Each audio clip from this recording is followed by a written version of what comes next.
You're watching the Cowboys Report. I am your host, Tom Downey, and on today's video, taking a look at all the latest Cowboys news and rumors, and we'll begin with the potential return of Leighton Vander Esch. I'm going to give this one 3 stars for the time being. I've been burned by injuries before, so I just want to see it happen, but this does appear to be the way the Cowboys and LVE are trending for Monday Night Football against the Arizona Cardinals. He's practicing in pads this week, which is significant because this means that he is very much ahead of schedule. This was supposed to be a 6 to 8 week recovery time frame. That's when LVE was supposed to be able to return all of that. Instead, he is now very much ahead of schedule here for the Dallas Cowboys, which I think is a very promising sign for this football team. Because if LVE was going to miss more time, it means, okay, Joe Thomas would have stayed out there. Jalen Smith would have stayed out there more, although he was much better against the Giants. I do worry a little bit about Vander Esch not being 100%, or the Cowboys rushing Leighton Vander Esch back. That is a red flag for me. But if you get healthy and prime Leighton Vander Esch back out there, if you can get the guy who clearly helps this team when he's been good, aka 2018 Leighton Vander Esch, that would be a really good boost for this Dallas Cowboys team. And I don't want 2019 Vander Esch. And I do worry about that collarbone, neck area in general being a problem. But of course, we're not doctors, so we kind of have to hope the Cowboys know what they're doing if they're going to bring Vander Esch back ahead of schedule. I think the defense could use him out there. I think they could use him as the defensive play caller. But we'll see what happens. And of course, we'll break it down live during the game. So many of you have enjoyed our watch party, so we're going to do another one. Monday Night Football, Cardinals against the Cowboys. If you want to join, all you got to do is hit that big red button and subscribe today. Let's talk Dak Prescott, because the Dak meltdown is in full swing here. Is he the guy for 2021? Not talking beyond that, just next season. I almost gave it 4 stars. I'm going to give it 3. Maybe you've seen the quotes from Stephen Jones and Jerry Jones. In all honesty, after having been personally lied to by Stephen Jones, I don't put stock in what they say anymore. However, I do think that the most sensible outcome for the Cowboys and the most likely outcome for Dak in Dallas is the franchise tag, again, for next year. He's facing a 4 to 6 month timeline for his recovery. That puts it in the off season.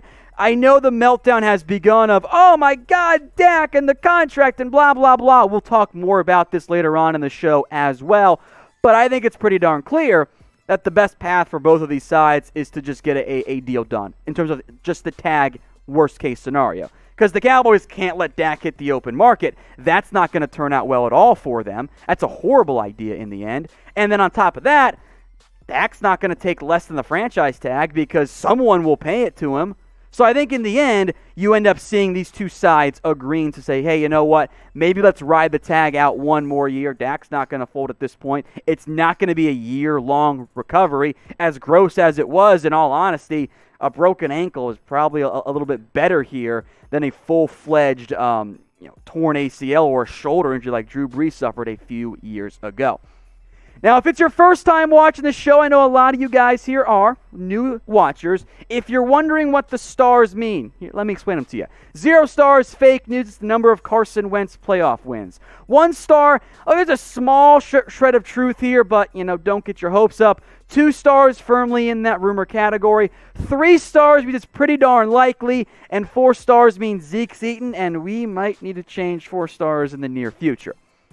But I'm going to make this question the pinned comment on today's video. So get your votes in if you get that ad break here on YouTube.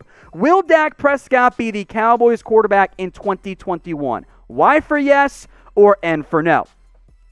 Let's continue along with our Dak Prescott discussion here. Is Dallas better without Dak? No. Come on, guys. Fake news, no stars on this one. Shout out Tony Dungy, who said, hey, maybe this is a blessing in disguise for the Cowboys because this means the Cowboys can run the football more. Guys, I will let you in on a secret. Getting worse at quarterback doesn't make you better. And oh, by the way, as we'll discuss, the Cowboys' run offense has not been very good this year. You're trying to tell me that this quarterback room is better than having Dak Prescott out there? That's what you're trying to tell me? Come on, guys. Let's not be stupid here. Let's be fully aware that an in-season regression at quarterback, when you can do nothing with the money and trying to say, oh yeah, running the ball for 4.1 yards a carry, that's better. Come on. It's not better. It's stupid. That's a dumb argument. Oh, they get to run the football more. Cool. The offense is no longer as good. How is that a better outcome? It's not at all. It does not make sense whatsoever. I think it is a horrible, horrible move in terms of arguing it that, oh, now the Cowboys are better. They're simply not. By the way, quick update here on Dak. Some good news, I think. A was in the Cowboys building today. Zeke's been seeing him every single day on top of that. Dak made an Instagram post and a video as well thanking everyone for the support. But keep the support coming here, folks. I want you guys to type in your 4s in the comment section to show your support for Dak Prescott. I think that in terms of people and athletes who are uniquely built to handle the pressures of being a Dallas Cowboys quarterback and bouncing back from a lot of adversity, I think Dak has shown he is that guy. In terms of quarterbacks I'd bet on to be able to recover from this type of thing, Dak Prescott very much near the top of that particular list. All right, more rumors here on today's show. Is it up to Zeke to save the Cowboys? It's actually not. One star on this one kind of ties into the offense is better now. First off, in general, asking a running back to carry a team doesn't work very often. It's just not how the NFL is built in 2020. Now, I think the Cowboys could run the football more, and I'm actually somewhat on board with that. And the Dallas Morning News put out this article of like, hey, Zeke's got to be the savior. And they made 3 arguments here. Number 1. Protects Andy Dalton, which is fair, although if you're not running the football well, all 3 of these things are wrong. It protects the offensive line. Guys, this part's flat out wrong. This is not a good run-blocking offensive line, so it doesn't actually protect them. And it does protect the defense if you have long, sustained drives that end in touchdowns. But the issues for the Cowboys offense have been that they've had turnovers, all of that. The number 1 job of the offense is to score points. We know that, right? And the best way to score points is to move the football as efficiently as possible. Well, guess what this Cowboys run offense has been? Not good. Zeke's averaging 4.1 yards per carry. He's 31st out of 46 qualifying backs in the NFL. That's bad. Now, can the run offense suddenly get better? Sure, of course, that's a possibility. But you can't just run the football when it hasn't been very good this year. The offensive line has not opened up very many holes for Zeke because you're down so many starters. So, yes, in an ideal world, you end up having this long 10-play, 75-yard, 8-minute scoring drive where you ran the ball down the opposing team throats. That's the best outcome for your team. That has not worked for the Cowboys. It's worked one time this year. One drive, they've been able to pull that off. So, yes, if you want to feature Zeke more, I get that.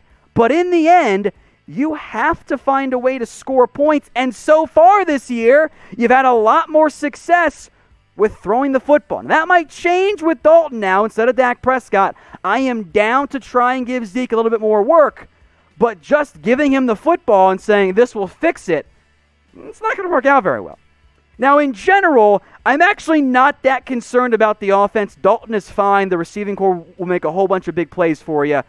I think the defense is the answer to this particular question. Somebody's got to step up, and it's not probably just one player. It's probably multiple as well. That entire defense has to be significantly better. That is why the Cowboys here are actually a betting underdog this week against the Arizona Cardinals. You can bet on or against the Cowboys at chatsports.com/bet. Use the promo code Cowboys125. That'll get you a 125% deposit bonus. What that means is you put down $100, they're going to give you $125 for free extra money to bet with, just in case you get a bet or two wrong. Maybe don't bet on the Cowboys. They are, after all, 0-5. Yikes. Against the spread this season.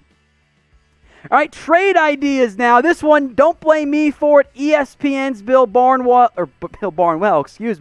suggested trading for Justin Simmons. And we have talked about Simmons before, but I'm only going to give this one 1 star. There is some rationality behind it. I don't hate the idea. Because Simmons is a great safety. I'm a huge fan of his, and he would unquestionably fill a need for this Dallas Cowboys team at safety. However, as good as Simmons is, and he's played quite well this year for Denver, I think he's a top 10 safety in the NFL, he's expensive. He is not a cheap player for the Cowboys to go out and trade or pay. Justin Simmons, folks, was offered top 6 safety money, so just under $14 million per year. He said no. He wanted top 3. He wanted over $14 million per year. Who here thinks that the Dallas Cowboys are going to offer Justin Simmons $14 million per year? Not me. And Simmons won't take less, because guess who his agent is?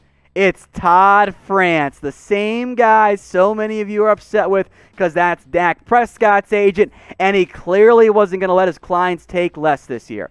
And then on top of that, is this a Cowboys team that should be trading draft picks? Yes, Simmons makes you better. And maybe you're hoping this is your Amari Cooper. You bring him in and the defense drastically improves. I don't think that it is. So ESPN said a 2021 second and a 2022 fourth in exchange for Simmons. The value for the player is actually probably about right. But you know what? If I'm the Cowboys, I say no. Because I need my draft picks. That might be a top 50 pick for a safety who, in all honesty, might end up being a rental. So if I'm Dallas, as much as I would love to acquire a safety of Justin Simmons' caliber, I don't think I can justify it. I can't justify it in terms of the overall money from what this team is willing to pay safeties in the past, and more important, from the draft pick capital, I can't do it either. Now, some more safety discussion here. Are they going to keep rotating safeties? I think so. I know you guys don't like it. 3 stars on this one. Donovan Wilson got the start against the Giants. He played the most snaps against the Giants. And in a very weird situation, the Cowboys actually used practice squad safety Steven Parker a decent amount. Here's the breakdown. Snaps, tackles, and pass breakups. No plays made. Against the Giants, you see that the Wilson and Parker numbers align evenly. They also used Darian Thompson as in kind of a dime big nickel package hybrid, where he came in for a linebacker when the Cowboys went heavy with defensive backs, which I don't mind that idea. I just want someone better than Darian Thompson out there. The Cowboys, I think it's pretty clear, are stuck. They like Xavier Woods. He is a starting caliber safety, probably more of a number 2 guy at this point. They don't have a number 2. Like, they don't. Maybe it ends up being Donovan Wilson, but the fact that he's still rotating in with Steven Parker, that's concerning for me. There is not enough safety talent on this team, something we have said for years here at the Cowboys Report. Maybe one day it'll change, but I think that's an off-season move for Dallas.